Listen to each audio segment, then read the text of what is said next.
3 interviews in which Michael talks about his early career and the success of Some Mothers Do Have 'Em. No more talk of darkness, forget these wide-eyed fears. I'm here, nothing can harm you. My words will warm and calm you. Let me be your freedom. Let daylight dry your tears. I'm here with you, beside you, to guard you and to guide you. A lot of it is very like England was in the 50s, with the way people interact, and they're awfully friendly, and it's kind of community-like, whereas England is not so much like that now, which is very sad. But we don't have close communities as we used to when I was growing up. I'm sure this isn't true of the whole of England and Scotland, Wales and Ireland. I mean, I don't mean that, but wherever there are small communities and where people interact, it's far. I prefer it. I much prefer that kind of society. Very early on, before I even went into acting, I went to the London Palladium and I saw Danny Kaye. And Danny Kaye, I was like a kid sitting there open-mouthed watching this wonderful entertainer who charmed the whole audience. He just charmed everyone. It was such a wonderful being up there. And to have a child sitting watching, mesmerized by someone on a stage, you look back and you think, what a gift. And he still did when I watched him in movies. He could just mesmerise me, hypnotise me. Michael's big break came when he went to Hollywood to star in the hit musical Hello, Dolly, directed by the legendary Gene Kelly. He was coming to see me in an hour and a half, and I jumped in the bath and I shaved, washed my hair, and then I looked at my watch. I still had another hour to go, so I had another bath and I shaved again and washed my hair, and I was the cleanest actor in San Francisco by 10 o'clock that morning. And I got dressed and I didn't know what I was putting on. I ended up ridiculously. I had a striped shirt, a check jacket and sort of polka dot pants on. I didn't know what I had on. And there was a bang at the door, and I opened the door, and there's this man, I mean, this legend is standing there at the door. And I must have looked like some drunk. I went, I couldn't speak to him. He said, what I'm looking for is an attractive idiot. Now, my wife thinks you're attractive, and I think you're an idiot. And I got the part.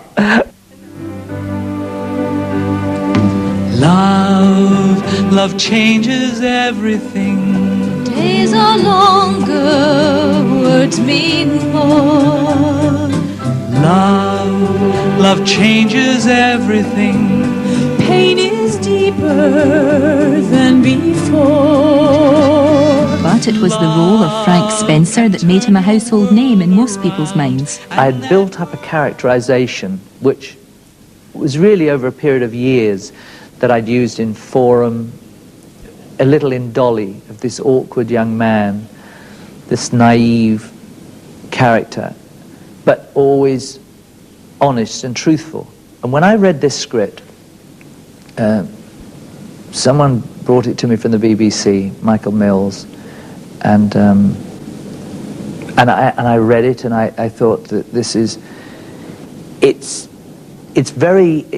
was so simplistic, it was almost disturbing. You thought, this can either work wonderfully well or it can be ghastly. I had a lot of ideas for stories that I'd written down and we used, so I would write a lot of the stories and Raymond would do all the dialogue. Then we'd have ad-libs that would happen. So things like whoopsie, when that was an ad-lib. I was trying to find some word that I could say about, because something had happened in my berry. The cat had nestled in the berry, and I just got it back from the cleaners. And I said, I've got to find, I can't say has done a, you know, all those words, any word you say sounds unpleasant at some point. So in the end, I just said, it just came out in rehearsal. I said, he's done a whoopsie, and everyone laughed. So he said, that's it, we'll keep that. Love will never ever let you be the same. Love will never ever let you be the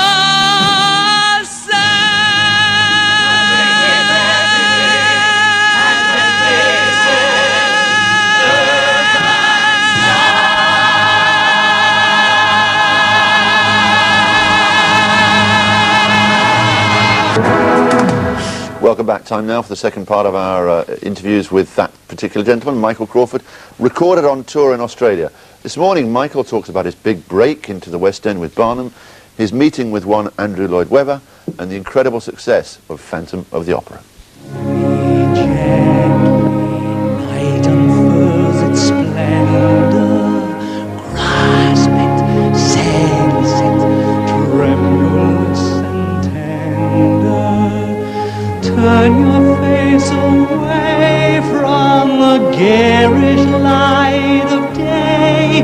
Turn your thoughts away from cold and feeling light, and listen to the music of the night. Close your eyes. Michael Crawford has always been known for putting everything into a performance, and no role was more demanding than Barnum. This was controlled insanity. And so I went to school to learn to be crazy. And I went to circus school in New York, working with all these little Negro children down in Harlem, who thought I was absolutely crackers. And there was this sort of uncle, this white uncle, coming in, flinging himself off the top of a horse and just learning basic somersaults, front and back somersaults, with these kids that just looked as though they could. You said, how many did he do there? It was a double back, and you're picking yourself up. And they'd come and spot me. 3 of them would come and spot me as I did my turns. But slowly, as I got used to it, they were quite respectful of the courage shown and the bruises that I accumulated.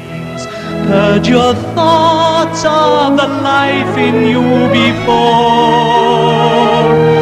Close your eyes, let your spirit start to soar.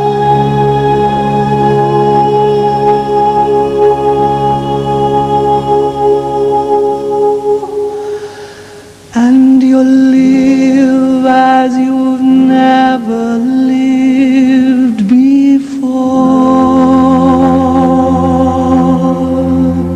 Michael's world tour centres around the works of Andrew Lloyd Webber, a relationship cemented by his starring role in The Phantom of the Opera.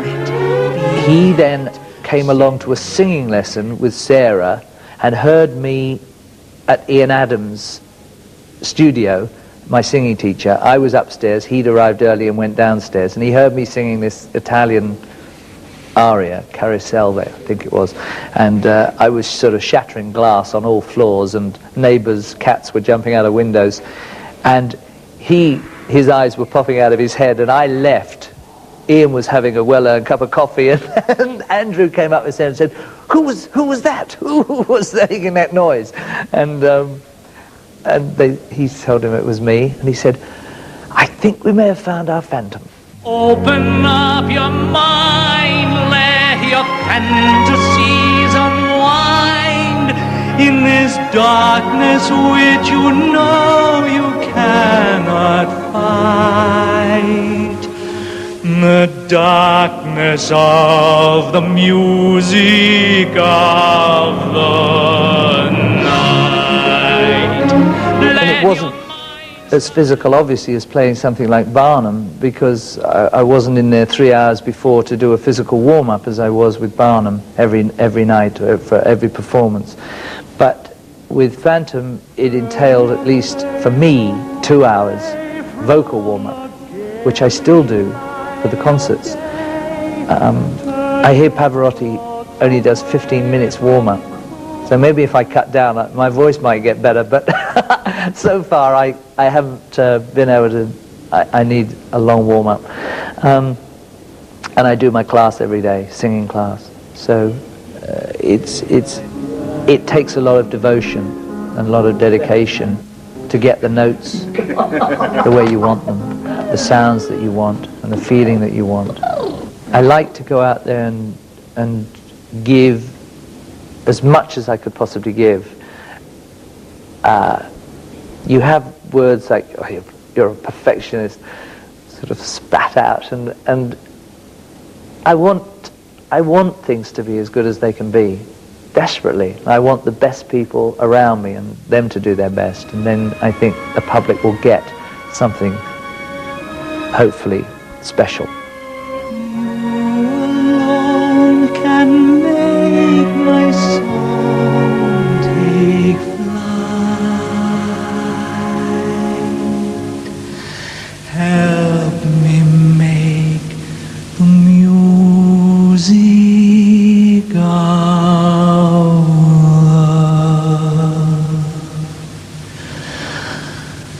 love.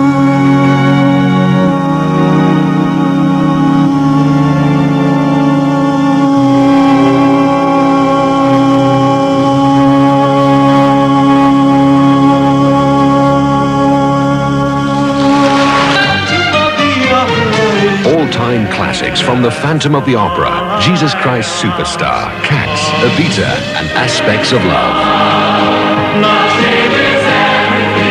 Michael Crawford performs Andrew Lloyd Webber. Take the magic of the concert home now. And the surprise of having a #1 album after so many years in the old business. Take me to a park that's covered with trees. Tell me on a Sunday, please. Let me down easy, no big song and dance, no long faces, no long looks, no deep conversation. I know the way we should spend that day. Take me to a zoo that's got chimpanzees. Tell me on a Sunday, please. Michael's world concert tour takes him to some of the most spectacular locations in the world. But despite the hectic schedule of performances and rehearsals, he still gets a chance to relax a little. I really have become a sort of gypsy. It's everyone's desire, well, a lot of people's desire to travel, and I do love traveling. And you just get to see so many cities and meet so many people and different cultures, and to come to Australia. And you're spoiled in a way, because as performers, as long as they like what you're all doing, they take us out and they take us to places that we otherwise wouldn't be able to go. I like the zoo, and to go behind the scenes at the zoo was an enormous thrill. I mean, I'm most probably on your film going to look so stupid that I'm just going to go woo woo woo to all these animals, and every shot's me going, "Aren't you beautiful?" And the animals are most going, "Oh, please, leave me alone." But I still look brave. I mean, it's great. I'd never be allowed to do that if I was an ordinary punter who wasn't me singing in Sydney at the time. So that's a great perk. One of the burdens Michael has to bear is taking on the role of Australia's latest sex symbol for the over 60s.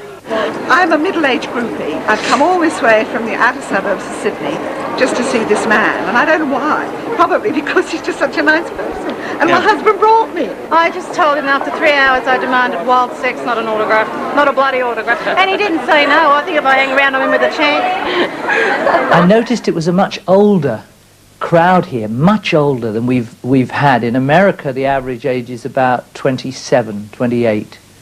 Here, in Australia, I mean, the average age, I think, must have been 60, 50, 60. I mean, there were little kids and there were some youngsters, but I'd never seen so many of that at that age, rather than, you know, I need to put this very tactfully, but it was an older average than a higher average. But he'd be pleased to know there are Michael Crawford fans of all ages and sizes, including one 14-year-old girl declaring undying love. He's so beautiful. He smiles, you just have to smile back. He's so beautiful. Don't you think he's gorgeous? I want to marry him. I think he's just...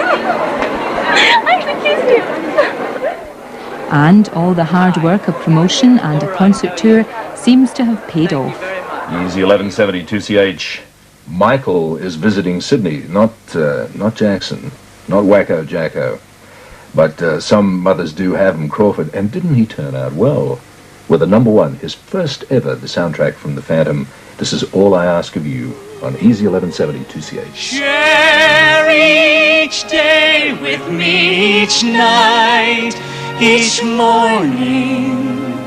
Say you love me, you know I do. Love me, that's all I ask of you. I felt, and still feel, so thrilled by it that such a thing should happen to me, that I wanted to say, not in my wildest dreams would I ever have thought I would ever have an album that would go to #1 anywhere. And so it's corny. You can't believe that something like that has happened to you. Over the years, having had the experience and growing, I really eat it up now. I still remember what it was like sleeping with my clothes on because I couldn't afford to have enough money to put in that meter. I remember when I smoked, heaven help me, that I used to buy one cigarette at a time, and you really did smoke the ends of sort of other people's cigarettes. It was disgusting. But you didn't have anything, and I will never forget that. I'll never forget where I've been, and I appreciate central heating. I appreciate staying in a hotel. I love the comfort of that. I'm very fortunate. Let me go to love me, that's all I ask of